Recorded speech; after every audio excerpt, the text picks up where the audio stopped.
હું ધોરણ 8માં અભ્યાસ કરું છું. અહીં ઉપસ્થિત મહેમાનશ્રીઓ, આદરણીય આચાર્યશ્રી, પૂજ્ય ગુરુજનો, વાલીગણ તથા મારા વહાલા મિત્રો, આજે મને અત્યંત આનંદ અને ગર્વ છે કે હું આપણી સમક્ષ આજના યુગના સૌથી મહત્વના વિષય વિજ્ઞાન અને ટેકનોલોજી પર મારા વિચારો રજૂ કરી રહ્યો છું.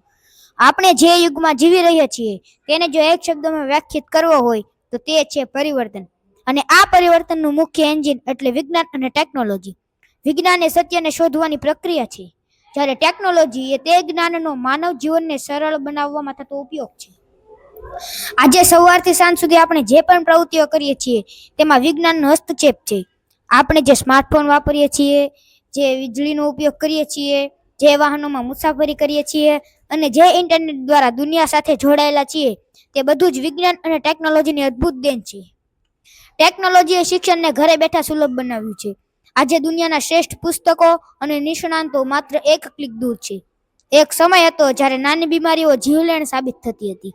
આજે વિજ્ઞાને જટિલ સર્જરીઓ, નવી દવાઓ અને રસીઓ વિકસાવીને માનવ આયુષ્યમાં નોંધપાત્ર વધારો કર્યો છે. માનવી પૃથ્વીની સીમાઓ ઓળંગીને ચંદ્ર અને મંગળ સુધી પહોંચી ગયો છે. આ વિજ્ઞાનની અદમ્ય જિજ્ઞાસાનું પરિણામ છે.